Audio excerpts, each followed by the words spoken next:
Jesus says, "Let me replace those word curses with living truth and pure life." November 14th, 2015. Words from Jesus to Sister Clare, spoken by Jackie.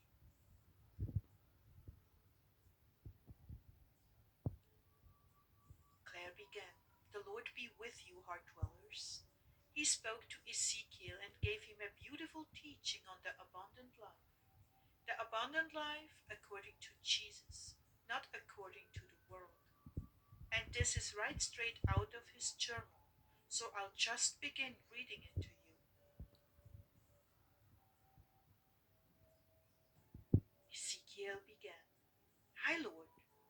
Thank you for letting me get some sleep today. I felt like I really needed it. I really enjoyed our time this morning. It's been a while since I've journaled like this. It seems to be a bit easier to hear and discern your voice." "And why is that?" "I don't really know. Maybe it is because I expected to hear you." "That is correct. You see, many souls approach me, but few really trust that I'm truly there for them." "I thought that there were many who trusted you. I mean, there are so many souls who seem to have such great faith."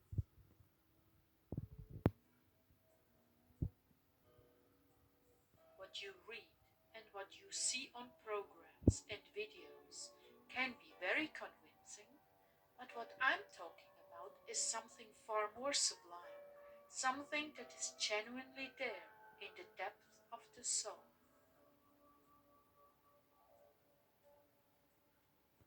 "That makes me feel a little insecure, like, well, where is my soul truly at?" "Your soul is a work in progress, just like most. But I do see your efforts and I'm very pleased with them. What I'm getting at is this: there is a mirror in which your true reflection is shown.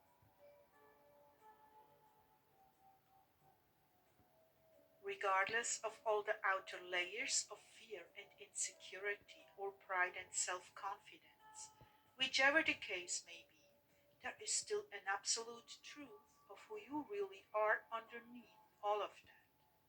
You have heard it said that humility is simply the truth about anything. That is well put.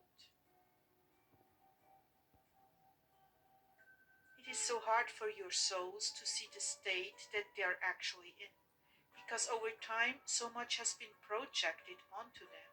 From the time a child begins to understand words and their meaning, he or she becomes like a magnet, recording everything that they see, feel, and hear.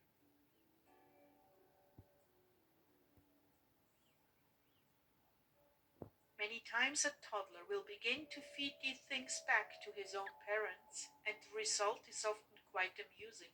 So much so that the proud mom and dad run to get a recorder or camera to capture the precious moments. Everyone has a wonderful time listening to that little voice as it puts its first words together, and so it should be.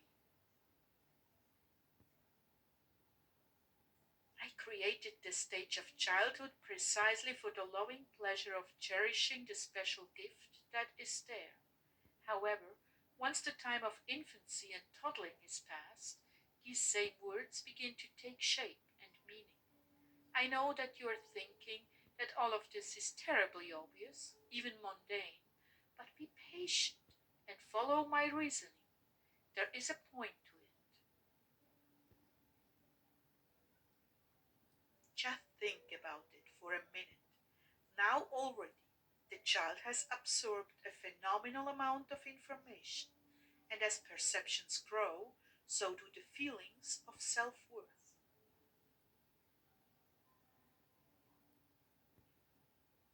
You never knew the concept of bad until someone bigger than you looked at you sternly and said sternly, "Bad, bad, no, no, bad baby, no," possibly accompanied by a swat on the hand or bottom.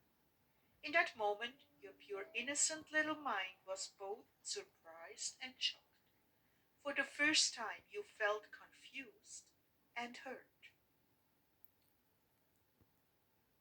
From that time on, the harsh look, the firm voice, all of it made you afraid, and you associated all of this with the one word, bad. Depending upon what kind of parents you had, siblings, and overall mood and tone of the household, this terrible brand was indelibly marked, permanently etched within your little heart and mind, emotions, and yes, even your soul. Now, if you simply take this pattern and follow it through, you can easily see how many things attached themselves to you, the real you, deep inside. Whether you learned healthy boundaries, saturated with lots of love and affirmation, or you had to learn to protect yourself in a family that was less than loving, you still had begun to grow and form an opinion of who you were based on others' actions towards you. Some souls who were loved and nurtured began to think more of themselves than they truly were. Others who were treated badly quickly developed an almost exaggerated sense of survival. Into all of this, I come to intervene and show you who you truly are, deep within your soul, the you that I created you to be. I am that mirror, and I want to show you with all my heart just how beautiful and precious you truly are to me. My greatest desire is to take all of that shame and condemnation off of you. I'm here to erase all of those word curses and replace them with words of living truth and pure life and light that come from my heart of pure love. The same pure love that created you, the same pure love that you are in me. So enough guilt. I have come that you might have life and that you might have an abundant life. John 10:10.